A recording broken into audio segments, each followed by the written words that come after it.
नाज़रीन, खुदावंद यीशु मसीह नासरी के नाम में आप सबको सलाम। मैं आपका खादम, आपका होस्ट रेवरेंड डॉक्टर रॉबिन सनस्कर ईमान का सफ़र प्रोग्राम लेके आज फिर आपके सामने हाज़िर हूँ। और नाज़रीन, मैं खुदावंद अपने खुदा का शुक्रगुज़ार हूँ जो हमारी ज़िंदगी में हमें उस गलबा तक, जिसको हम फ़तह से पढ़ के गलबा कहते हैं, ले जाता है। और ये इसीलिए और इसी वक्त मुमकिन है कि जब हम उसके कलाम के मुताबिक चलते हुए और कलाम की सच्चाइयों और कलाम की हकीकतों को जानते हुए और उन सारी कलाम की सच्चाइयों को समझकर ऊपर अमल करते हुए खुदावंद के साथ आगे बढ़ते चले जाते हैं। और हम खुदावंद के शुक्रगुज़ार हैं जो हमें हर तरह के हालात में आगे बढ़ने के लिए अपने कलाम से बड़ी मदद और हमारी बड़ी रहनुमाई फरमाता है। और हम शुक्रगुज़ार हैं खुदावंद अपने खुदा के, जिसने अपने बेटे यीशु मसीह के वसीला से हमें इस काबिल किया कि हम उसके कलाम को समझ सकें, क्योंकि यीशु मसीह ने ख़ुद फरमाया कि मैं जाता हूँ और तुम्हारे लिए दूसरा मददगार भेजता हूँ, यानी रूह हक, जो तुम्हारी मदद करेगा, जो तुम्हारे साथ साथ होगा। और यकीनन वही रूह हक हमारे साथ साथ रहता है और हमें हमेशा वो रहनुमाई हमारी करता है और अपनी हिकमत और अपनी दानाई से हमें भरता है। हम खुदा का शुक्र करते हैं और हम जानते हैं कि यीशु मसीह नासरी आज जब उसकी हम बात करते हैं तो वही है जो अपनी कुव्वत से हमें भर के हमें फ़तह की तरफ और ईमान के सफ़र में आगे बढ़ाने के लिए मदद करता है, हमारी रहनुमाई करता है। और वो पाक रूह जो उसने हमें दे दिया, उसके वसीला से हम यकीनन इस कलाम को बेहतर तौर पे समझ सकते हैं। मैं आज आपको ख़ास तौर पे कहूँगा, आप जो इस प्रोग्राम को देख रहे हैं, इससे पहले कि आप इस प्रोग्राम की आगे हम आगे बढ़ें, आप ज़रूर खुदा से दुआ करें कि ऐ खुदाए पाक रूह, तू आ और हमारी मदद कर और हमारी रहनुमाई कर, ताकि हम कलाम के इन बातों को, जिनको मुकाशवा के तौर पे हमें दे दिया गया, क्योंकि आजकल हम बात कर रहे हैं बुक ऑफ रेवलेशन से, जो मुकाशवा की किताब बाइबल मुकद्दस की आखिरी किताब है। और ये वो मुकाशवा है जो खुदावंद यीशु मसीह ने अपने शागिर्द यूहन्ना आरिफ को दिया और उसको कहा कि इसको तमाम दुनिया तक पहुंचाने के लिए लिख दे। और आज हम ख़ास तौर पे शुक्रगुज़ार हैं कि यही वो रेवलेशन, यही वो मुकाशवा हमारी मदद करता है कि हम इन सारी बातों को अच्छे तौर पे जान सकें और समझ सकें। और हम ख़ास तौर पे आज जब हम बात कर रहे हैं इन दिनों में और हम बात कर रहे हैं बुक ऑफ रेवलेशन से, हमने पिछली दफ़ा बात की पहले चैप्टर से, पहले बाब से, जिसमें 7 कलीसियाओं का जिक्र किया गया। हमने बात की, हमारा पिछला प्रोग्राम 7 कलीसियाओं के ताल्लुक़ से, जो उनको ख़त लिखे गए, उनके ताल्लुक़ से हमने इब्तदाई बातें आप तक पहुँचाई। और आज भी हम उसी सिलसिले को जारी रखते हुए आखिर ज़माना और कलीसिया इफिसस को ख़त जो खुदावंद यीशु मसीह ने खुद लिखवाया, और ये मैंने पिछली दफ़ा भी कहा था और आज फिर इसे कहूँगा कि ये कोई ख्वाब नहीं था, ये कोई आम रोया नहीं थी, या किसी तरह कोई विज़न उस तौर पे नहीं मिला था। ये एक मुकम्मल तौर पे खुदावंद यीशु मसीह ने अपने शागिर्द यूहन्ना को लिखवाया। उसने कहा कि लिख, और ये एक दफ़ा नहीं, ये इस किताब में 7 मरतबा आया है जहाँ पे यीशु मसीह कहते हैं कि लिख, और उसको लिखने के लिए कहा गया और ये लिखा गया। और उस वक्त के दौर में जो है कागज़ अवेलेबल नहीं होता था, लेकिन पतले चमड़े के जानवरों के चमड़े पे ये सब लिखाई की जाती थी। और ये वो सारी बातें आज भी मौजूद हैं, ये नुस्खे आज भी मौजूद हैं, और ये हिस्ट्री जो है ये बताती है इन सारी बातों को। और आज जब हम बात करेंगे इस सारे सफ़र के ताल्लुक़ से, ईमान के सफ़र में, तो हम बात करेंगे इफिसस के ताल्लुक़ से, और कुछ हम आपको इसका जोग्राफिकल एक प्रीव्यू है वो आपको देंगे, और कैसे और क्यों ये जगह इम्पॉर्टेंट थी। और इसी तरह अगली जो 6 कलीसियाओं का भी जब हम बाद में आएंगे तो उनका भी एक बड़ा तारीखी पस मंज़र था। और ये यूं ही नहीं कलीसियाओं को लिख दिए गए, ये एक ख़ास अहमियत इन कलीसियाओं की थी, एक ख़ास तारीखी पस मंज़र इन जगहों का था। और वो सारी बातें हम आज आप तक पहुंचाएंगे। और ये सारी बातें आप तक पहुंचाने के लिए मेरे साथ स्टूडियो में मौजूद हैं पास्टर तसव्वुर सैमुअल। पास्टर तसव्वुर सैमुअल हमारे साथ पिछले प्रोग्राम में भी थे, उससे पहले भी आ चुके, और खुदावन के ये एक अच्छे खादम और कलाम का वसी तजर्बा रखते हैं। और आज ये मेरे साथ इस सारे टॉपिक पे बात करेंगे। Pastor Tasawwur, welcome to the show. आपको हम वेलकम करते हैं। और ख़ास तौर पे आप अगर मज़ीद अपने ताल्लुक़ से अगर कुछ बताना चाहें तो ज़रूर बताइए, और इस थोड़े से तारीख़ी पस मंज़र जो इसका है उसको भी थोड़ा सा बयान कीजिए। जी, बहुत शुक्रिया डॉक्टर साहब ने आज फिर मुझे याद किया कि हम खुदा के कलाम पे बात कर सकें, गुफ्तगू कर सकें। तारफ़ मैंने पिछली दफ़ा भी करवा दिया था, आप भी करवा देते हैं। मेरा नाम तसव्वुर सैमुअल है और मैं विटन बैप्टिस्ट चर्च में एशियन कांग्रेगेशन का पास्टर हूँ, और इसके साथ साथ मैं बाइबल स्कूल में पढ़ाता हूँ। और इसके साथ जब भी मौका मिले मसीहा की इंजील की मुनादी करते हैं, दूर व नज़दीक, इंग्लिस्तान में, दूसरे मुल्कों में, बज़रिए social media. Thank you very much, thank you, आपका बड़ा शुक्रिया इसके। और मज़ीद हम अभी बात करते हैं। मैं आपसे पहले, हम इससे पहले कि इस टॉपिक पे जाएं, जो पिछली दफ़ा आपने प्रोग्राम किया, बहुत से लोग मैं हमारे जो फेसबुक पे हमारे इस पे आते हैं और हमारे टीवी के चैनल पे और दूसरी जगहों पे बहुत ज़्यादा इसको अप्रिशिएट किया उन्होंने, ख़ास तौर पे एंड टाइम सीरीज़ को भी और पिछले प्रोग्राम को भी। एक सवाल भी आया, जो और भी सवाल आए, लेकिन एक जो मैं समझता हूँ कि इस ताल्लुक़ से है, उसको हम आज ज़रूर इसका भी जवाब दे के फिर हम आगे बढ़ते हैं। जो पिछले प्रोग्राम के ताल्लुक़ से जो पहला चैप्टर और उसकी 7वीं आयत के ऊपर हमारे एक दोस्त एरिक सोनू हैं, उन्होंने ये सवाल किया और उन्होंने कहा कि ये हमें बताएं कि ये जो यहाँ पे लिखा है 7वीं आयत में कि देखो बादलों के साथ आने वाला है, हर एक आँख उसे देखेगी और जिन्होंने उसे छेदा था वो भी देखेंगे, और ज़मीन पर के सब कबीले उसके सबब से छाती पीटेंगे। जी, अब उनका सवाल यह है कि ये ज़मीन पर के सब कबीले तो ईमानदार तो नहीं होंगे सब। तो मैं समझता हूँ कि ये सवाल उनका एक थोड़ा सा, बहुत से लोग कंफ्यूज होते हैं रैप्चर में, और जब कलीसिया का उठाया जाना है और सेकंड कमिंग में, ये दोनों अलग-अलग वाक़यात हैं। और पहला जो रैप्चर है, जो कलीसिया का उठाया जाना है, ईमानदारों का उठाया जाना है, वो एक हर आँख नहीं देखेगी उसे।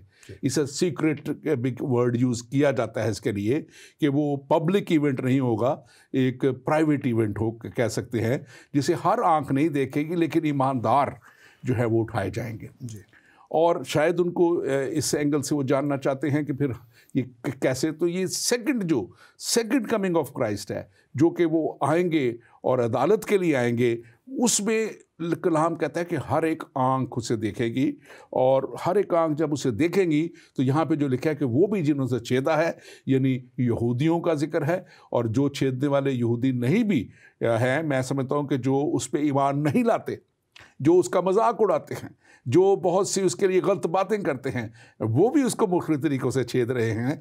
तो आप इसके ताल्लुक से भी मज़ीद बात कीजिए ज़रूर। जी, बहुत शुक्रिया, और क्वेश्चन बड़ा दिलचस्प है, मैं इस पर ज़रूर बात करूँगा। पहली बात, जैसे आपने कहा कि वो प्राइवेट पेयरिंग है ना मसीहा की, तो तब तो दूल्हा दुल्हन को लेने आ रहा है ना, तो इसलिए वो तो प्राइवेट, वो तो दुल्हन को लेने आएगा, सबको तो लेने नहीं आ रहा ना, तो इसलिए वो purely that's only for church. Jesus Christ is going to come back to snatch away the church first of all. दूसरा, ये जो अभी है, ये मसीहा की आमद वापस हो रही है और ज़मीन पर आ रहे हैं। वो जो फाते अजल है, अब उसने पूरी फाते कायनात बनना है। हर एक ज़र्रे ने, हर एक शख्स ने, पूरी कायनात ने उसकी फ़तह का नज़ारा करना है। जब भी कोई अब मूवी देखते हैं, किताब पढ़ते हैं, तो उसमें आहिस्ता आहिस्ता सस्पेंस डेवलप होता है। पहले स्टोरी थोड़ी उसका इब्तदाई होता है, फिर एक्शन डेवलप होता है, फिर एक्साइटमेंट, फिर उसमें एक सस्पेंस का आंसर पाया जाता है, बड़ी देर तक चलता रहता है, और एंड पे जाके जो है फिर हम क्लाइमेक्स की तरफ बढ़ते हैं। लेकिन वही बात के बाइबल का खुदा, बाइबल का मुसन्नफ़ बिल्कुल यकता और सबसे फ़र्क है। यहाँ पर हम देखते हैं कि क्लाइमेक्स को पहले दिखाया गया है, कि हर एक आँख उस मसीहा को, उस ज़फ़रयाब निजात दहिंदा को देखेगी जिसने वापस आना है। और यहाँ पर वो उन्होंने पूछा कि बादलों के साथ आने वाले, हमें पता है बादल जो हैं वो खुदा के पुरजलाल लिबास की तरफ इशारा करते हैं। जब बनी इसराइल मुल्क मिस्र से निकले थे तो खुदा का कलाम बयान करता है कि उनके साथ बादल, खुदा की पुरजलाल हजूरी हमेशा उनके साथ हुआ करती थी। यीशु मसीह के बारे में भी लिखा है अनजील में बड़ी खसूसियत के साथ कि जब वो तब्दीली सूरत के पहाड़ पर थे तो उनका चेहरा बदला और बादल से आवाज़ आई और बादल ने घेर लिया, खुदा का जलाल ज़ाहिर हुआ। यहाँ पर भी एक और बात वाज़ेह होगी कि जब यीशु ने आना है तो उस पुरजलाल यीशु ने, ओमनिपोटेंट यीशु ने, पूरे ताकत से भरे, कुदरत से भरे यीशु ने आना है और पूरी कायनात और दुनिया ने इसका नज़ारा करना है। और उसके बाद अगर चलते हैं मुकाशफा की किताब में तो जंगें हैं, हैवान है, मुखालिफ मसीह है, झूठा नबी है और उसके ख़िलाफ़ हुक्मरान हैं, बादशाह हैं।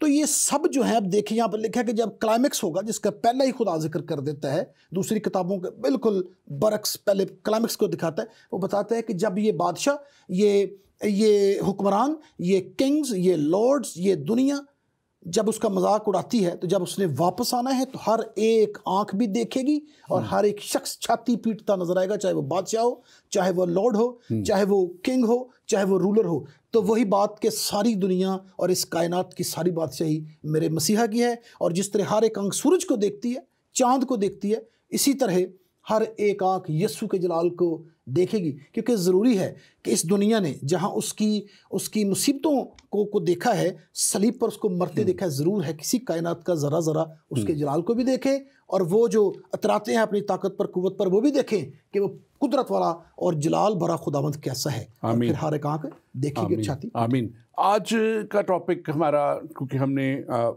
इसको थोड़ा सा इफिसस की कलीसिया को जो ख़त, पहला ख़त जो लिखा गया है उसकी तरफ हम बढ़ेंगे।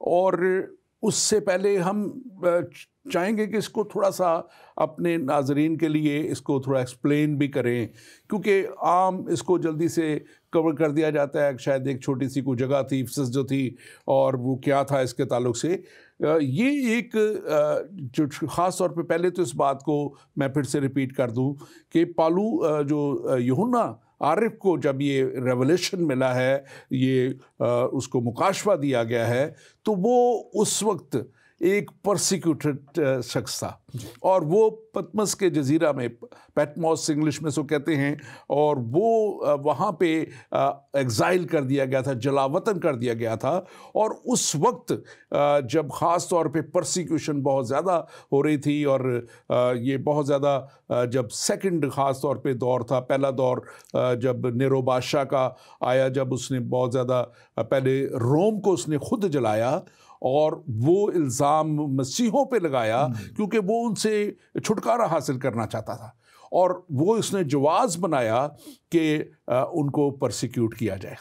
और उनको परसिक्यूट करने के बाद जब कलीसिया उस परसिक्यूशन में से स्ट्रॉन्ग होकर निकली, तो हमने ये देखा है कि परसिक्यूशन जब भी कलीसिया पे आई है वो ज़्यादा मजबूत होकर।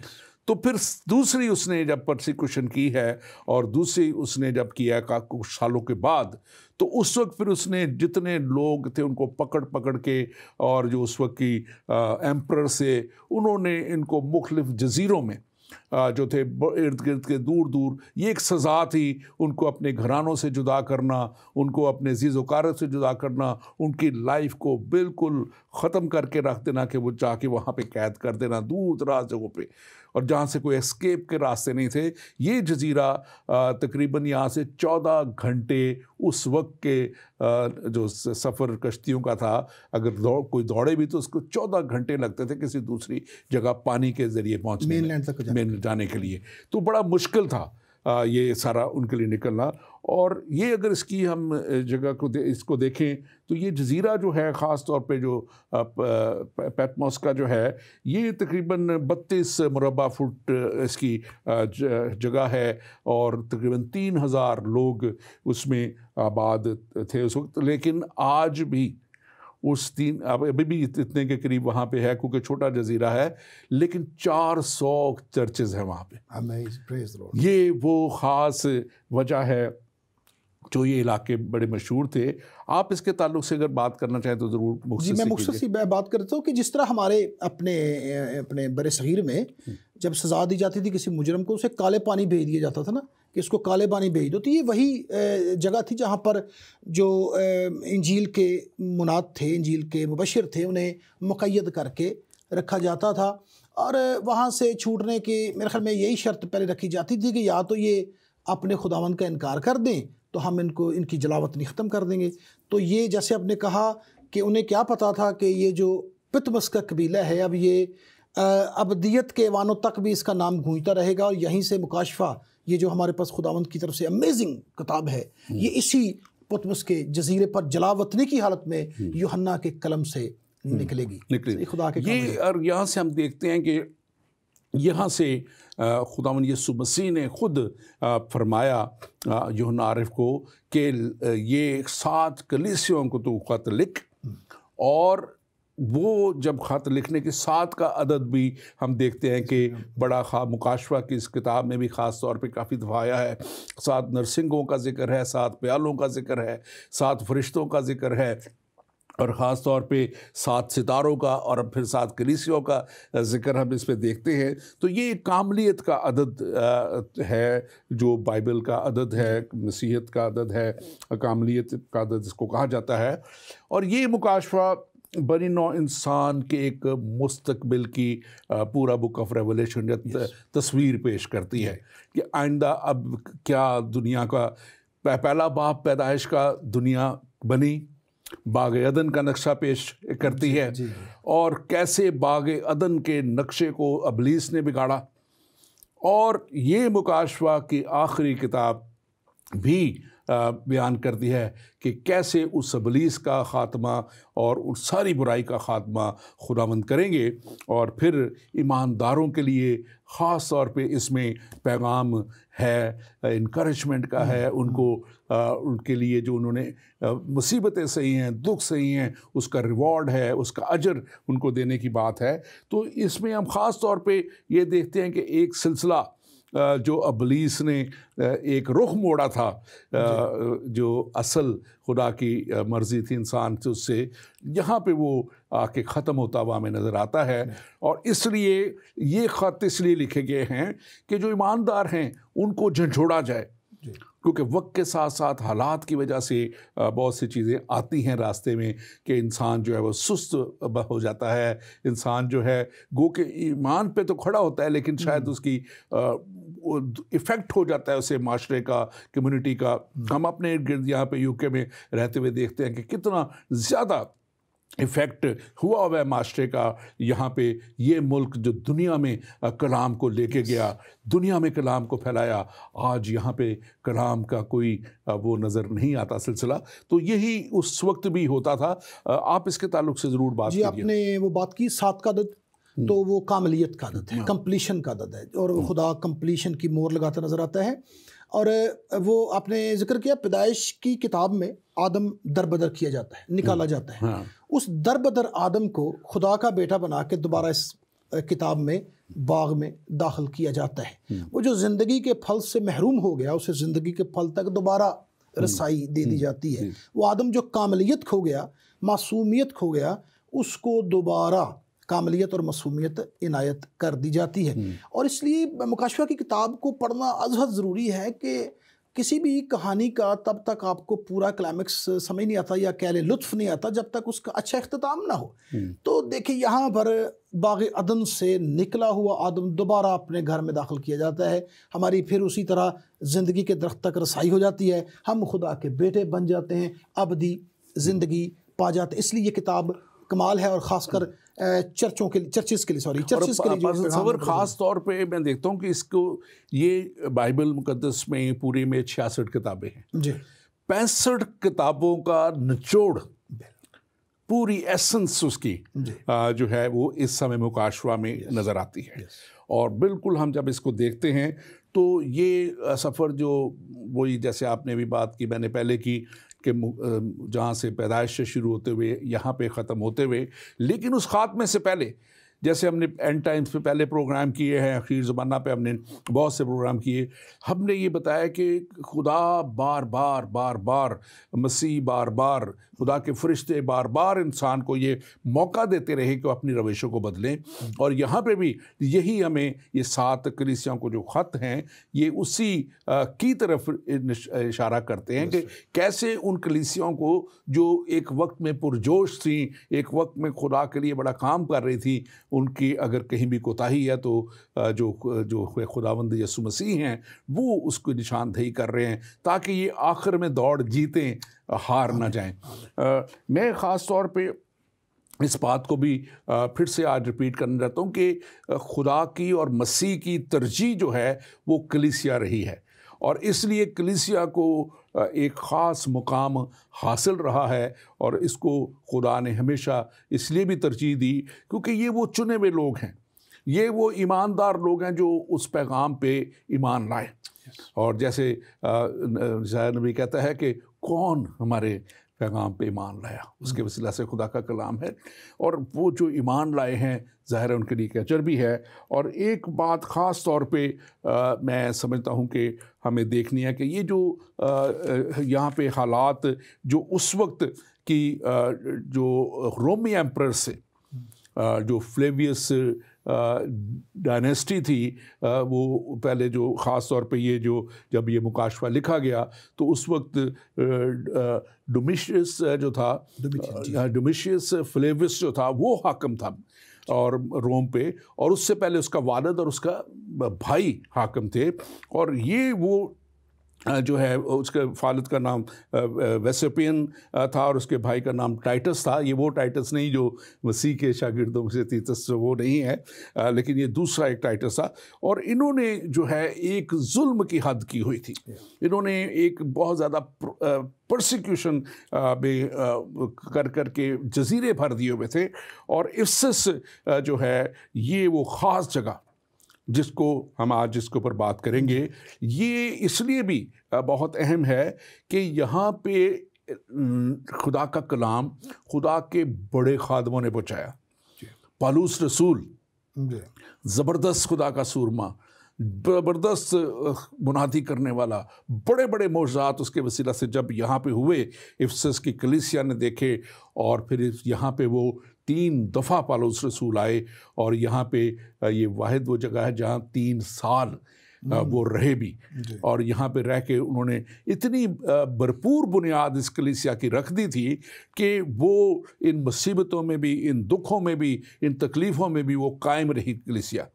तो यहाँ से हम देखते हैं कि ये जगह, यहाँ पे दूसरी बात ख़ास तौर पे मैं फिर आप इस पे बात ज़रूर कीजिएगा, यूहन्ना खुद इस मुकाशवा को लिखने से 25 साल पहले हज़रत मरियम जो हैं, जो मुकद्दसा मरियम जिनको हम कहते हैं, यीशु मसीह की दुनियावी माँ जो थी, उनके साथ भी यहाँ वो 25 साल पहले, सो इतने बड़े बड़े खादमों के, इसके अलावा भी और खादमों के नाम हैं, वो यहाँ पे आके तालीम वो पहुँचाते रहे, देते रहे। तो ये वो एक ख़ास जगह, और इस जगह के ख़ास आज जहाँ खुदा का काम बड़ा होता है, वहाँ शैतान का काम भी बड़ा होता है। जी। और वहाँ पे यहीं पे ही अर्तमिस देवी जो गॉडेस थी, जो फर्टिलिटी की और ये औलाद और इस तरह की चीज़ों के लिए वो मशहूर थी कि उसको जो है उसके वसीला से ये मिलती हैं, तो वो भी इसी जगह पर उसका बहुत बड़ा टेंपल था। और वो टेंपल जो है 120 साल में बना था, इतना बड़ा टेंपल जिसके 127 बड़े सतून थे। और 4 बड़े सतून उसके, जो ख़ास एक पत्थर जो ग्रीन था, एमरल्ड लाइक पत्थर था, उसका एक ख़ास नाम है, वो उससे बने थे, जो पिछले दिनों जिसको चर्च को मस्जिद बनाया गया है हाया सोफिया का, उसके अंदर वो सतून मौजूद हैं। तो ये एक ख़ास एक वहाँ पे बहुत बड़ा चैलेंज भी था। आप इसके बारे में ज़रूर बात कीजिए। जी, थोड़ा सा अगर आप मुझे इजाज़त दें, आप खुल के इसको बताइए, जोग्राफिया बयान कर दूं कि ये जो हमारा एशिया माइनर है उसके वेस्ट में बहर रोम जिसे उर्दू में कहते हैं, उसके किनारे पर था। चूँकि बंदरगाह भी थी और ये इकोनॉमिक हब भी था उस वक्त का, बड़ा पैसा था इसमें। और जैसे आपने फरमाया कि यहाँ पर जो है वे डायना जो देवी है उसका टेम्पल था। उस टेम्पल के बारे में बताने का मकसद मैं बाद में बयान करूँ। टेम्पल के बारे में कहते हैं कि वो 3 दफ़े बर्बाद हुआ, और पहली दफ़ा, दूसरी दफ़ा कहते हैं जब सिकंदर जिस दिन पैदा हुआ उस दिन भी इसको उड़ा दिया गया, और एक दफ़ा फिर बर्बाद हुआ, लेकिन फिर बन गया। जैसे अपने 127 इसके पिलर्स थे, और कहते हैं 36 पिलर्स इसके ऐसे थे जिस पर सोना चढ़ा हुआ था और कमाल नक्श निगारी की गई थी। उसके अंदर फिर मखमली पर्दों के अंदर इसके कहीं एक अलतार के ऊपर ये अर्तमस देवी जो है वो विराजमान होती थी।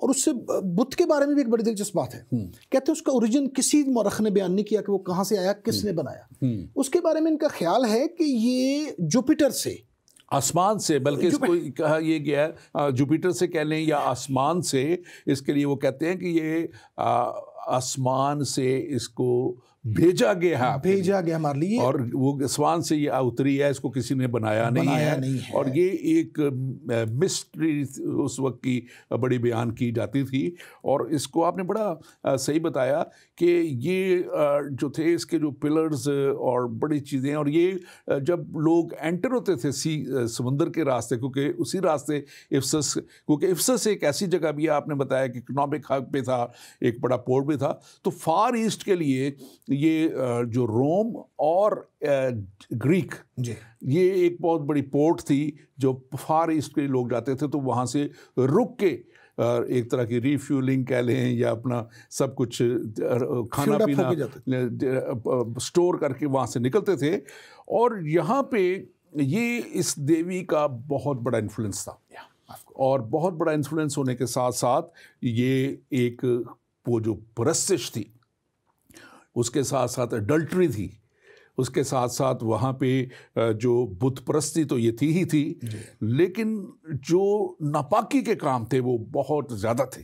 और ऐसे वक्त में ईमानदारों का जो है उस वहाँ पे जन्म लेना बड़ी मुश्किल बात। सर मैं इसमें थोड़ा सा जी आप कीजिए। वहाँ दिलचस्पी की बात यह है कि वो अमीर लोग वहाँ पर जो बहुत वेल्दी पीपल थे, वो इसको चूँकि ऐसा शहर था यहाँ पर स्टेडियम था एक बहुत बड़ा जहाँ पर ओलंपिक्स हुआ करते थे। हाँ बिल्कुल। और उसी स्टेडियम के अंदर क्रिश्चियनों को शेरों के आगे भी डाला जाता था। और वहाँ पर उन ओलंपिक्स को जो स्पॉन्सर करते थे ना, बड़ा दिलचस्प एक हवाला है, उनको कहा जाता था एशियाक्स। जिस तरह पेट्रियाक्स होते हैं ना बुजुर्ग, उनको अमाल की किताब में आसिया के हाकिम कहा गया है। वो पैसा लगाते थे कि इसको प्रोसिक्यूशन को एग्जीक्यूट किया जाए, लोगों को मारा जाए, और वो अपनी देवी को खुश करने के लिए अपनी आमदन, अपने बिजनेस का बहुत बड़ा रेवेन्यू अर्तमस देवी के यहाँ चढ़ाते थे। और कहते हैं कि बाकायदा एक जो है वो निज़ाम मौजूद था। अर्तमस देवी के बाकायदा प्रीस्ट भी हुआ करते थे, और वो यूनक रखते थे सारे, जिन्हें हम हिजड़े वगैरह कहते हैं। और वो यूनक्स जो हैं वहाँ पर उनके प्रीस्ट हुआ करते, प्रीस्ट भी थे, और वो लोग जाके वहाँ पर अपनी रेवेन्यू देते थे उस देवी को खुश करने के लिए। लेकिन जो बात हम क्रिश्चियनों के सीखने की है वो ये है कि एक ऐसा मकाम, सर इसको आज की दुनिया में, अगर मुझे माफ़ कीजिएगा मैं थोड़ा सा रिलेट करूं, कि कुछ दुनिया में आज भी बड़े मुक़द्दस मकाम है ना, वेटिकन है या अरब में मकाम है या इसराइल में मकाम है, तो मुक़द्दस मकाम है। तो देखें आज अगर हम ये कहें कि जी चलो हम इंजील लेके तो सऊदी अरब चले जाएं और जाके वहाँ इंजील सुनाएं, तो बड़ा लगता है कि भाई कैसे पॉसिबल है।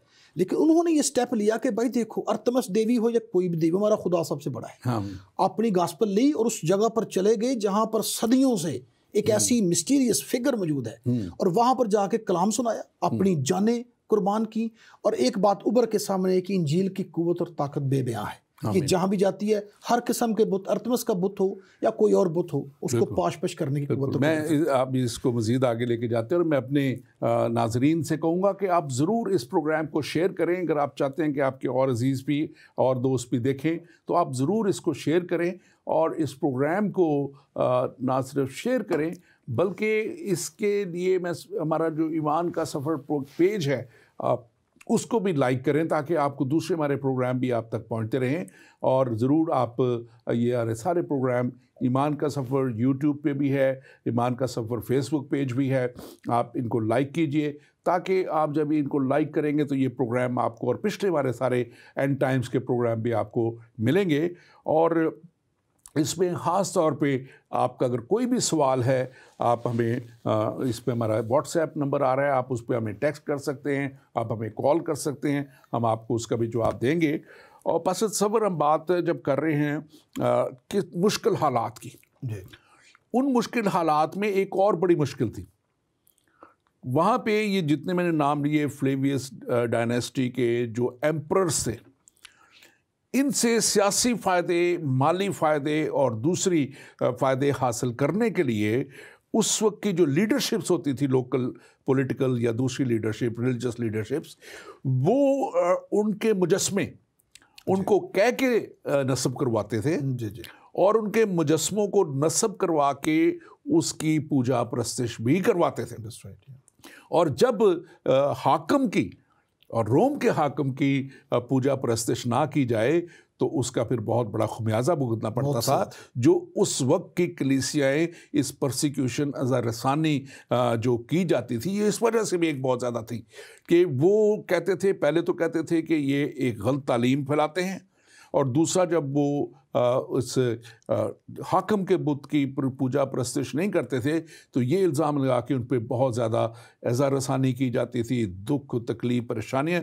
लेकिन जब खुदा की कुदरत बड़ा कलाम वो सुनते थे लोग, जब पौलुस रसूल के वसीला से और दूसरे खादम जो पौलुस के साथियों के वसीला से बड़े बड़े मोज़ात देखे, यूहन्ना के वसीला से बड़े बड़े वो मोज़ात देखते थे, तो फिर बहुत से लोग ईमान ले आए। और यहाँ पे बहुत बड़ी कलीसिया, अब इफिसस की कलीसिया का जिक्र है तो इफिसस थर्ड लार्जेस्ट सिटी था उस वक्त की रोमन एम्पायर का, रोम और अलेक्जेंड्रिया के बाद। तो ये एक बहुत अहम शायद इसलिए था जो वाक़यात बातें हमने अभी बताई, और बहुत सी और बातें भी थी जो ख़ास तौर पे हम देखें कि जब यहाँ पे लोग लेके आए जाते थे और उनको बंद कर दिया जाता था, तो उन पे ना सिर्फ कहते हैं ज़िंदगी का दायरा अगर तंग कर दिया जाता था ताकि फिर और लोग ना आ सके, लेकिन उसके बावजूद खुदा का कलाम बढ़ता चला गया।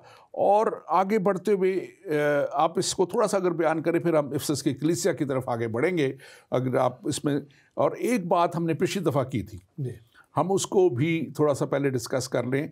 वो बात थी हमने लास्ट में की, जिसको हमने जल्दी जल्दी वाइंड अप किया था, और वो बात थी 4 एप्लीकेशंस इस नबूवती कलाम की।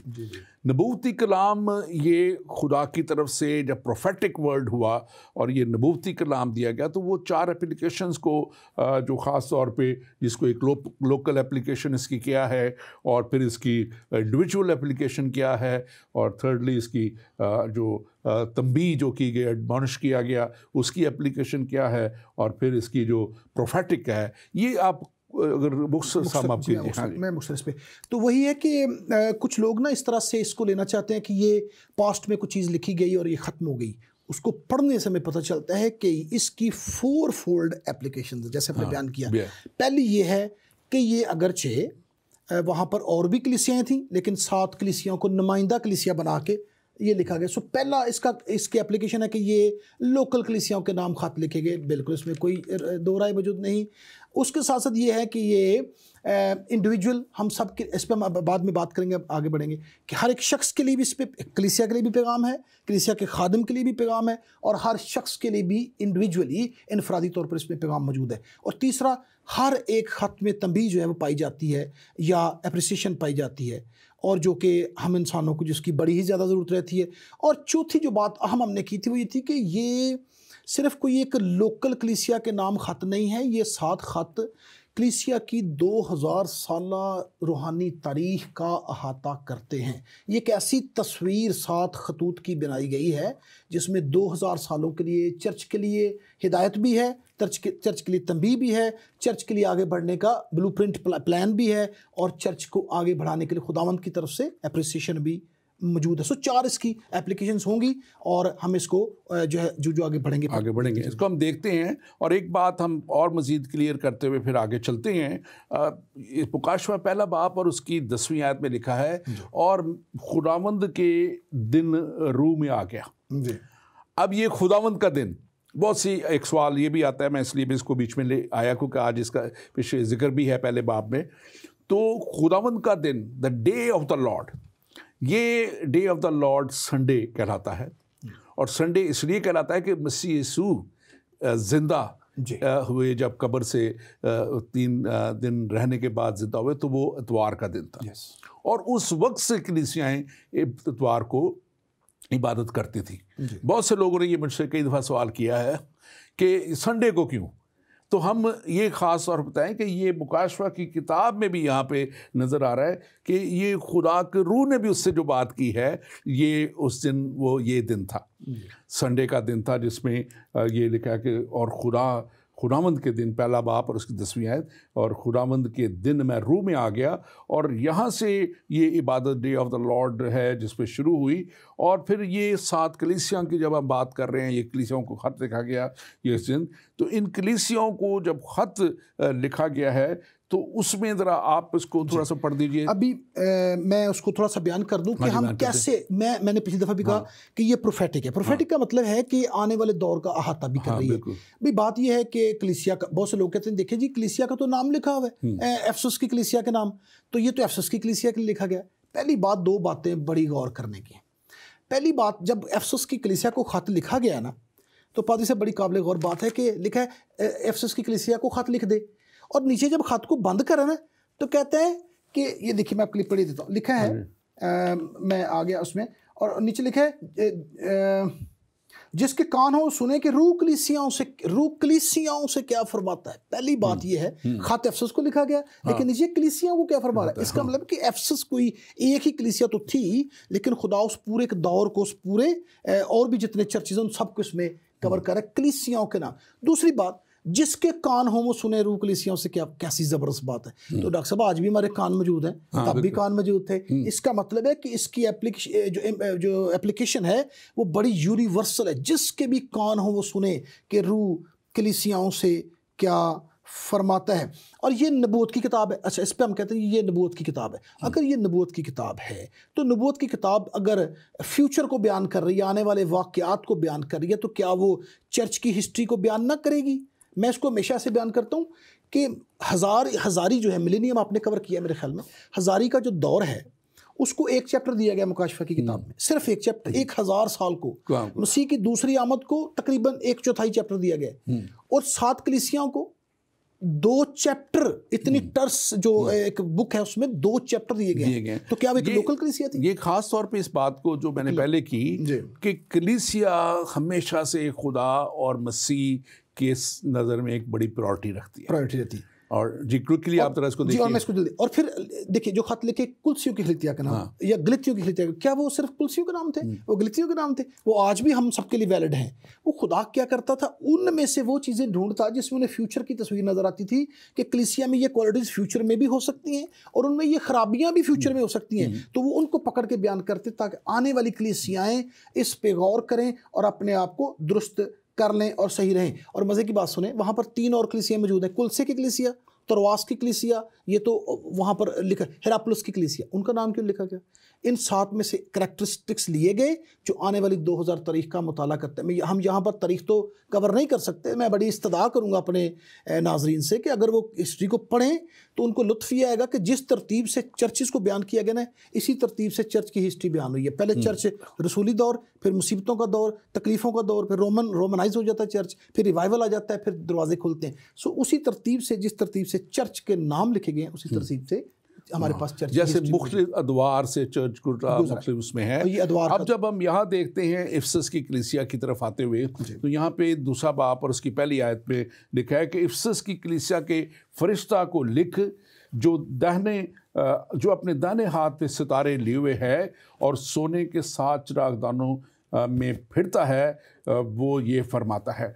अब ये कदीम ज़माना में, मैं इसको साथ साथ क्विकली हम इसको कवर करते हैं। कदीम ज़माना में ये फरिश्ते जो है, लफ्ज़ फरिश्ता कलीसिया के रहनुमाओं के लिए भी, लीडर्स के लिए भी इस्तेमाल होता था, और उनको ये फरिश्ते के तौर पे बयान किया जाता है। और फिर इसके साथ साथ चिरागदान जो से मुराद जो थी वो उसके लिखा है कि आका के हाथ में उस्ताद के तौर पे जो उसको कहा गया है। और ये 7 लीडर्स जो है उस वक्त किसके हाथ में थे?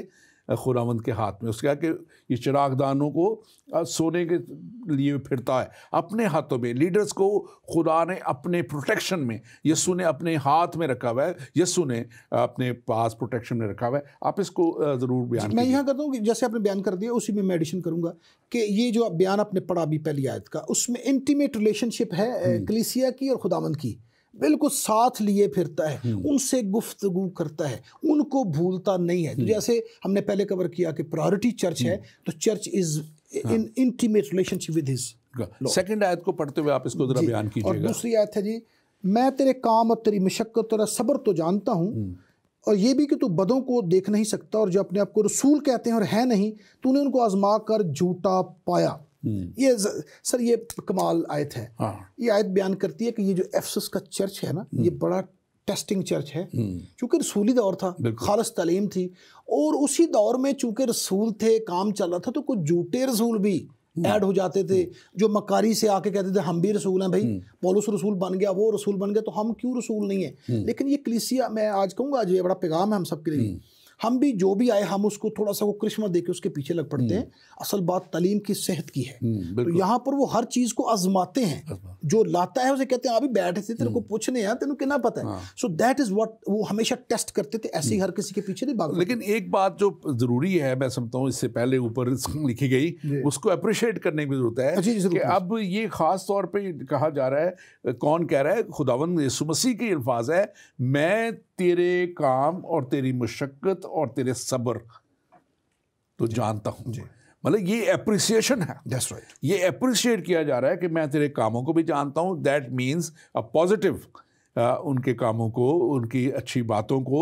और फिर जब वो कहा जा रहा है कि मैं तेरी मशक्कत को, तू जितनी मेहनत करता है, जितनी लेबर करता है, जितना मेरे लिए काम करता है, जितने मेरे लिए तू दुख सहता है, मैं इन सारी चीज़ों को, एक तो सब्र दुख सहने में, फिर उस सब्र में ही आगे मशक्कत करना, और फिर वो कह रहा है कि मैं तेरे सब्र को भी जानता हूँ, और ये भी कि तू बदों को देख नहीं सकता। ये एक क्वालिटी थी उस चर्च की कि वो बदी के साथ, सिन के साथ कंप्रोमाइज़ नहीं कर रहे थे।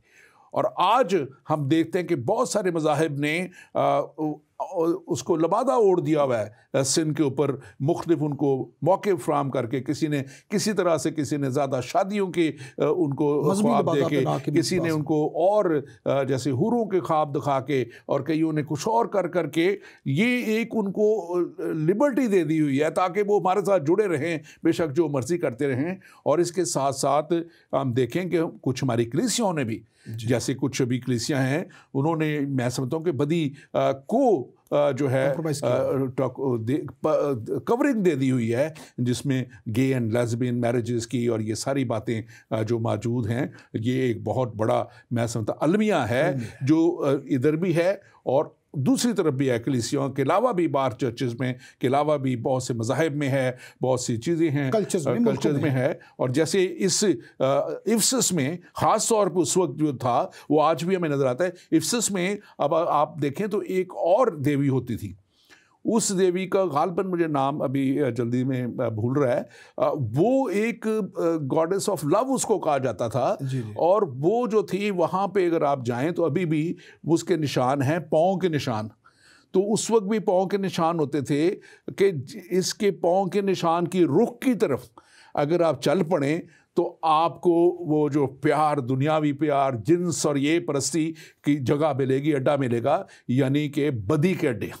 तो वो निशान होते थे उधर बाकायदा, वो पाँव का निशान होते थे। और वो उस पाँव के निशान की तरफ जब कोई चल पड़ता था तो एंड में जाके, जिसको इंग्लिश में ब्रॉथल हाउसेस कहते हैं, और ये इस तरह के बदी के प्रोस्टिट्यूशन के अड्डे वहाँ पे होते थे। और आज भी मैं समझता हूँ कि आज तो दुनिया ने ये कवर दे दिया हुआ है, पार्टनर रख लो, जो मर्जी कर लो, जैसे मर्जी कर लो, पार्टनर का नाम दे के करके। और चंद साल महीने बाद कुछ रिलीजन्स ने तो इसको, रिलीजन्स के अंदर ये चीज़ें हैं कि इतने दिन की शादी कर लो, उतने दिन की शादी कर लो, इतने दिन की कर लो। तो ये बदी के ऊपर पर्दा डाला गया हुआ है। और ये खुदावंद का कलाम इस कलीसिया को ख़ास तौर पे कह रहा है कि तू बदी के साथ उन्हें कंप्रोमाइज़ नहीं किया, तू बदी को देख नहीं सकता। और आज मैं समझता हूँ कि जो बदी के साथ कंप्रोमाइज़ कर रहे हैं, ये उनके लिए भी आंखें खोलने के लिए ये काफ़ी है आयत। और फिर जो आपने बयान कर दिया ऑलरेडी रसूलों के ताल्लुक से। हाँ जी प्लीज आप मैं तेरे काम और तेरी मशक्कत तो तेरा सब्र। हाँ सर ये सिर्फ पादरी को नहीं लिखा गया, ये पूरा चर्च है इसमें, पूरी कलीसिया ईमानदारों को। सो इसका मतलब है कि हम जो, मुझे माफ कीजिएगा मैं लफ्ज़ यूज़ कर रहा हूँ, हम सिर्फ घंटा क्रिश्चियन बन जाते हैं कि मैंने संडे को 1 घंटे के लिए चर्च जाना है या मैंने कभी कभी चर्च जाना है, कन्वेंशन पे चले जाना है, ये उसकी तारीफ नहीं हो रही, ये पूरे चर्च को कर रहा है मैं तेरे काम को जान। That was a working labouring church, और वो हार्ड वर्क करते थे और दुनिया से आजमाइशें थी, मुश्किलात थी, और लेकिन सब्र की भी इंतहा थी। तो सारा चर्च इन्वॉल्व था सारे कामों में। तो आज वो कलीसिया जो समझते सिर्फ पादरी की जिम्मेदारी है इवेंजलिज्म भी करना, बाहर भी जाना, विजिटेशन और ये वो, ऐसा नहीं है, पूरा चर्च एक्टिवली एंगेज है, तो फिर खुदावंद की तरफ से शाबाशी मिलती है। बिल्कुल, और इसमें ख़ास तौर पर डिसर्नमेंट ऑफ स्पिरिट नज़र आती है। इस चर्च में जहाँ पे बात जो आपने की कि जो अपने आप को रसूल कहते हैं और है नहीं, दैट मीन्स कि वो पाक रूह की रहनुमाई में चलते थे। डिसर्नमेंट ऑफ स्पिरिट कहाँ से आती है? खुदा के रूह के वसीले से, और खुदा का पाक रूह है जो रूहों का इम्तियाज़ देता है। वो रूहों को परखते थे, रूहों के इम्तियाज़ को जानते थे। वो जानते थे कि ये जो इम्तियाज़ जो है होना बहुत ज़रूरी है, देखना बहुत ज़रूरी है। और अगर हम इस मज़ीद आगे बढ़ें, तीसरी आयत और फिर सब्र की बात करती है और कहती है और तू सब्र करता है और मेरे नाम की खातिर मुसीबत उठाते उठाते थका नहीं। आप इसको बयान जी जी, क्या बात, यानी अनटायरिंग एफर्ट्स हैं। और मुझे इस आयत को पढ़ के हमेशा लगता है कि उन्होंने ये ठान लिया था कि अभी हमारे आराम का वक्त नहीं है, आने वाला है। अभी हमने चलते ही रहना है, हमने बढ़ते ही जाना है और हमने रुकना नहीं। तो नज़र आने, अब हमारी नज़र तो है ना जल्दी वीकेंड आ जाए और आराम करें, सो जाएं 2 दिन। यहाँ पर ऐसा नहीं था उनका, तो वीकेंड एक दफ़े शुरू होना है। जब तक हम इस ज़मीन पर हैं, we have to work and work and work and labour.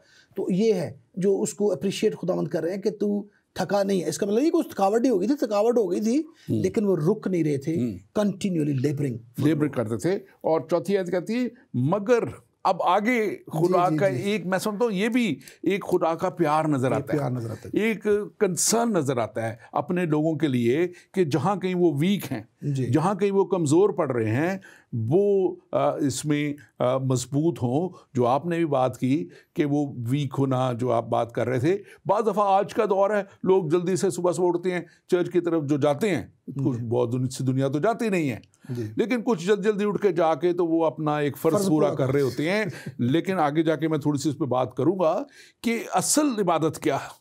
असल इबादत के ऊपर मैं थोड़ा सा, अगर हमें टाइम मिला तो मैं ज़रूर करूँगा।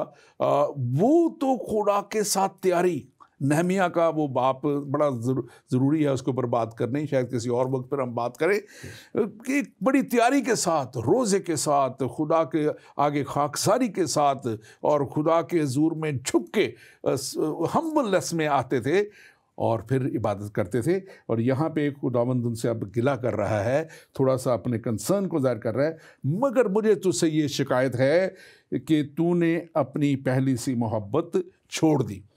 अब ये एक बात, बड़ी अहम बात है। हम जब शादी अगर कोई करता है, वो शुरू में पहला साल 2 साल महीने ये वो बड़ा एक नज़र आता है, फिर उसके बाद दुनिया की भाग दौड़, ये दूसरी चीज़ें, और आहिस्ता आहिस्ता वो मांद पड़ती जाती हैं। जो पहला एक मोहब्बत, पहला एक प्यार होता है ज़िंदगी, या इसी तरह अगर कोई शख्स निजात पाके या खुदा के पास आ जाता है तो एक बड़ा जोश और जज्बा शो करते करते आहिस्ता आहिस्ता वो खोता चला। अब इस चर्च की, इस कलीसिया की, इफसस की बुनियाद पालूस रसूल जैसे लोगों ने और यूहन्ना रसूल जैसे लोगों ने रखी हुई थी। और वो बुनियाद को जब वो ठंडे पड़ते हुए देखते हैं, उसमें कमी आते हुए देखते हैं। कमी इस लिहाज से कि वो फिर जो इर्द गिर्द की चीज़ें इफेक्ट कर रही होती हैं, तो वो समझते हैं कि जो कुछ हम कर रहे हैं, हम यही बहुत कर रहे हैं। जैसे आज के इस यूके के ओपन दौर है, ओपन माहौल है, बहुत सी दुनिया जाती नहीं, तो जो जाते हैं वो समझते हैं कि यार हम बड़ा कोई खुदा पे एहसान भी शायद कर रहे हैं, हालांकि ये अपने ऊपर एहसान है। और मैं समझता हूँ कि इसको ज़रूर हमें ये देखना है कि वो क्या मोहब्बत थी। आप इसको बयान कीजिए। जी अच्छा, मुझे डॉक्टर साहब एक मैं हमेशा चाहता हूँ गौर करें। देखा, तेरा काम है, तेरी मुशक्क़त है, तेरा सब्र है। काम भी कर रहे हैं, मुशक्क़त भी कर रहे हैं, सब मुशक्क़त लफ्ज़ लिखा और सब्र, फिर कह रहे थे उसमें मोहब्बत नहीं है। मैं जब भी पढ़ता हूँ ऐसे नजर आता है पहले से मोहब्बत ने छोड़ दी। एक ऐसी भट्टी है जिसके अंदर से धुआं, आग खत्म हो गई है। एक ऐसे कोयले हैं जो दहक नहीं रहे। और देखिए, हम भी काम करते हो, हम चर्च के लिए चंदा भी डालते हो, घंटे के लिए चर्च भी जाते हो, और उसके पीछे बड़े मोटिव्स हो सकते हैं ना। हम चर्च जाते हैं, यार रख रहा है, सोसाइटी है, मेरी आदत है, बचपन से जाता हूँ, ये वो।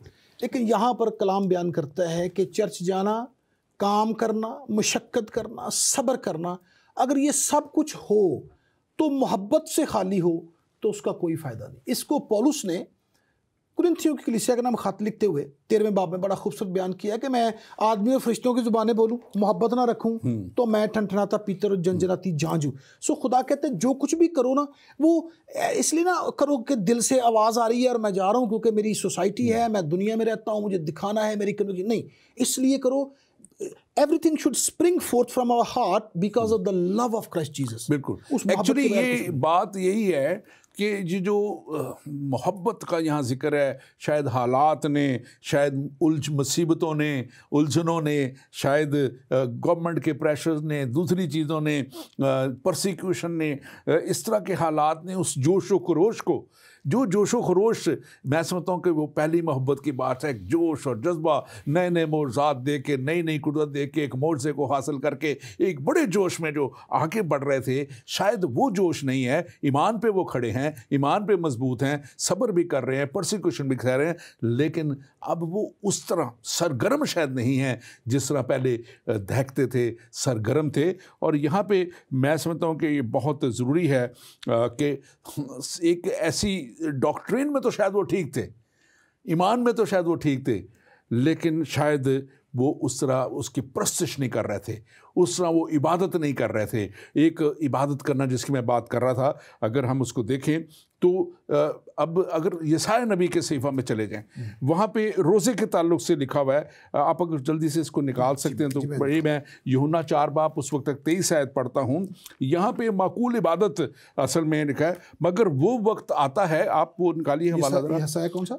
यसाया जो है 58 बाब और 3 से 3 और 4 आयत। जी निकालो, हाँ जी, हाँ जी, मैं ये एक आयत पढ़ लूँ, उसके बाद आप पढ़िएगा। मगर वो वक्त आता है, मगर अब ही है कि सच्चे परस्तार बाप की परस्तिश रूह और सच्चाई से करेंगे, क्योंकि बाप अपने लिए ऐसे ही परस्तार ढूंढता है जो रूह और सच्चाई से उसकी परस्तिश। 24 आयत कहती है, खुदा रूह है और ज़रूर है कि उसके परस्तार रूह और सच्चाई से। अब रूह से यानी कि खुदा के रूह से मामूर हो के, सच्चाई से विद ऑल अर्नेस्टनेस जो है खुदा की इबादत करना, परस्तिश करना, और इसमें दुनियावी फिर वो काम ना हो। ये आप देखें, हम रोज़े भी रखते हैं, रूह और सच्चाई की बात जब करते हैं तो ये यसाया बताता है। इसको बेशक आप 3-4 आयत पढ़ दीजिए, आगे भी पढ़ना चाहें तो 5-6 आयत 7 भी पढ़ दीजिएगा। कलाम हक यसाया नबी की मार्फत यूँ कहते हैं, यसाया बाब नंबर 58 आयत 3 और 4, वो कहते हैं, हमने किस लिए रोज़े रखे जबकि तू नज़र नहीं करता, और हमने क्यों अपनी जान को दुख दिया जबकि तू ख्याल में नहीं लाता। देखो, तुम अपने रोज़ा के दिन में अपनी खुशी के तलब रहते हो और सब तरह की सख्त मेहनत लोगों से कराते हो। देखो, तुम इस मकसद से रोज़ा रखते हो कि झगड़ा रगड़ा करो और शरारत के मुक्के मारो, पर अब तुम उस तरह रोज़ा नहीं रखते कि तुम्हारी आवाज़ आलमे बाला पर सुनी जाए। क्या ये वो रोज़ा है जो मुझको पसंद है? ऐसा दिन कि उसमें आदमी अपनी जान को दुख दे, अपने सर को झाऊ की तरह झुकाए और अपने नीचे टाट और राख बिछाए। क्या तू इस को रोज़ा और ऐसा दिन कहेगा जो खुदावंद का मकबूल हो? बिल्कुल। और ये मैं समझता हूँ कि अभी बहुत सी और बातें हैं, लेकिन वक्त हमारे पास बहुत थोड़ा रह गया है, और क्योंकि ये बड़ा एक हिस्टोरिकल फैक्ट्स भी बड़े ज़रूरी थे लोगों तक पहुँचाने, बात करने की, और इसको हम हो सका तो थोड़ा सा अगले नेक्स्ट में भी कंटिन्यू करेंगे। क्योंकि रूह और सच्चाई के साथ जो परस्तिश है, मैं इसको चाहता हूँ कि हम बयान करें, लेकिन मैं इसको अगले बयान करूँगा। लेकिन यहाँ पे हमें देखना है कि खुदा की इबादत, जो खुदा को क्या पसंद है। काहिन और हाबिल की मिसाल बड़ी वाज़े तौर पे मौजूद है। हाबिल की कुर्बानी जब वो ले गया तो उसको पता था कि खुदा को क्या पसंद है। आज ईमानदार को पता है कि खुदा कैसी इबादत चाहता है, कैसी परस्तिश चाहता है, और उसको वैसी ही इबादत करनी है, वैसी ही परस्तिश करनी है। और आगे इसको हम बीज बोने वाले की मिसाल से भी देख सकते हैं कि क्या सही ज़मीन हमारी तैयार है, क्योंकि वो 4 तरह का बीज बोया गया। कुछ पथरीली ज़मीन है, कुछ झाड़ियों वाली ज़मीन है, कुछ राह के किनारे वाली ज़मीन है, और कुछ अच्छी ज़मीन है। हम कौन सी ज़मीन है, हमें ये देखना है। और इस कलीसिया को भी खुदावंद यीशु मसीह यही फरमा रहे हैं कि तुम देखो कि तुम कौन सी ज़मीन हो और कैसे तुम्हारी पहली मोहब्बत जो थी। और आगे 6ठी आयत कहती है, 5वीं आयत बड़ी वाज़ेह है, यहाँ पे आप पढ़ दीजिए इसके 5वीं आयत को। बस ख्याल करके तू कहाँ से गिरा है और तौबा करके पहले की तरह काम कर, और अगर तू तौबा न करेगा तो मैं तेरे पास आकर तेरे चिरागदान को उसकी जगह से हटा दूंगा। आमीन, आमीन। और मतलब कि खुदा वार्न कर रहा है। जी जी, यहाँ पे एक बहुत बड़ी वार्निंग है। बस ख्याल कर, पहले देख क्या था, अब क्या है, और अब तुझे इस बात का ख्याल करने की ज़रूरत है। और लिखा है आगे आयत में, जिसके कान हो वो सुने। 7वीं आयत दूसरे बाब की, रूह कलीसियों से क्या फरमाता है। जो गालिब आए मैं उसे ज़िंदगी के दरख्त में से जो खुदावंद के फिरदौस में है फल खाने को दूंगा। यहाँ ये खत ख़त्म होता है। खुदावंद उनसे वादा कर रहा है। 6ठी आयत हमसे मिस हुई, लेकिन 6ठी आयत हम देख लीजिए, अब जल्दी से देख लीजिए। अलबत्ता तुझ में ये बात तो है कि तू निकुलियों के कामों से नफरत रखता है, जिनसे मैं भी नफरत रखता हूँ। सो ये बड़ा ज़रूरी है कि ये चर्च जो है बड़ा ही कमाल एक्टिव चर्च था। अच्छा, अभी हमने कंक्लूड करना है, क्योंकि मेरा टाइम खत्म हो गया। लेकिन वही बात कि मैं उसको डिफरेंट पर्सपेक्टिव से देखता हूँ कि हम काम भी करते रहते हैं, लेबरिंग भी रहते हैं, लेकिन मोहब्बत बाज़ का तुम्हारे दिलों से निकल जाती है, जो खुदा कहते हैं हमारे दिलों में होनी चाहिए। ये सर नुकीलियों के काम को जो मैं समझता हूँ, वहाँ पे इंग्लिश में लफ्ज़ लिखा है निकोलेटन्स। कहते हैं वो 2 यूनानी लफ्ज़ है, निको एंड लेटी। निको का मतलब है कंकर करना, और लेटी का मतलब है आम लोगों को। बिल्कुल। तो ये ऐसी तालीम देने वाले, क्योंकि रसूली दौर था, बहुत सारे रसूल आ गए झूठे भी, और नई नई तालीम जन्म लेने लगी। तो खुदावन ने मुनासिब समझ के लिखा जाए तो वो लोग कहते थे कि हम जो है ना वो आला हैं, हम प्रीस्ट टाइप लोग हैं, और ये लेटी आम लोग हैं। डिस्टिंक्शन करते थे, जबकि खुदा ने कहा अब कोई डिस्टिंक्शन नहीं, कलवरी की वजह से सब बराबर है, खुदा के बेटे और बेटियां। और इसकी दूसरा जो इम्प्लीकेशन इसकी खास तौर पे थी, इसको निकोलो का मतलब जो खास तौर पे उस वक्त लिया जाता था यूनानी जुबान में, वो था लेट्स ईट, इसको आए खा जाएं। तो वो एक गंदगी और नापाकी की तरफ लेके जाते थे। वो कहते थे कि ये सब काम जरूरी हैं, यहाँ तक कि वो मुश्तरका बीवियों का भी उनमें कॉन्सेप्ट था। और ये कॉन्सेप्ट भी में था कि मुश्तरका बीवियाँ भी हों। आज वक्त हमारे पास थोड़ा, हम इसको अगली दफ़ा में थोड़ा सा मज़ीद कवर करेंगे। Thank you very much pastor Tasawwur, आपका हम शुक्रगुजार हैं। और नाजरीन, हम ख़ास तौर पे आज मैं जाते हुए आपके सामने इस आयत को दोबारा से पढ़ना चाहता हूँ। जिसके कान हों वो सुने, रूह कलीसियों से क्या फरमाता है। जो गालिब आए मैं उसे ज़िंदगी के दरख्त में से जो खुदा के फिरदौस में है फल खाने को दूंगा। ज़िंदगी के दरख्त में से, जो हमेशा की ज़िंदगी का फल खुदा उसकी बात कर रहा है, वो उनसे, वो जो ईमानदार लोग हैं, जो ईमान मसीह पे ले आए और मसीह के साथ चलते हुए वो अब एक उस कलीसिया में, जिसको जलाली कलीसिया खुदावन का कलाम कहता है, उसमें अपने आप को शामिल करने के लिए तैयार कर रहे हैं। क्या आप उस कलीसिया का हिस्सा हैं? क्या आप उस कलीसिया का हिस्सा बनना चाहते हैं? अगर आप बनना चाहते हैं तो यीशु मसीह को अपना निजात दहिंदा मानिए, मसीह यीशु के पास आ जाएं, उस तालीम को हासिल करें, बाइबल मुकद्दस को पढ़ें, अंजील मुकद्दस को पढ़ें, और आप हमेशा की ज़िंदगी की वारसियत में शामिल किए जाएंगे। क्योंकि उसका वादा है कि जो भी मेरे पास आएगा मैं उसे हरगिज़ निकाल ना दूंगा। वो हर एक को, चाहे वो किसी भी कौम, किसी भी मज़हब, किसी भी कबीला से है, वो हर एक को कहता है कि मेरे पास लौट आओ, क्योंकि मैंने तुम्हारा फिदिया दिया है। यीशु मसीह ने तमाम दुनिया की खातर अपने आप को कुर्बान किया, और अपने आप को ना सिर्फ कुर्बान कर दिया बल्कि हमेशा की ज़िंदगी का वारिस ठहरा दिया, जो खुदावंद हमारे खुदा ने हम सब के लिए, तमाम दुनिया के लिए तैयार की है। आएँ, उस हमेशा की ज़िंदगी को हासिल करें और इस कलाम को अपने अंदर जगह दें, ताकि ये आपकी जगह हमेशा की ज़िंदगी की मकाम पर बनाए। खुदावंद आपके साथ हो, खुदावंद आपको बरकत दे और खुदावंद आपकी रहनुमाई करे। आमीन।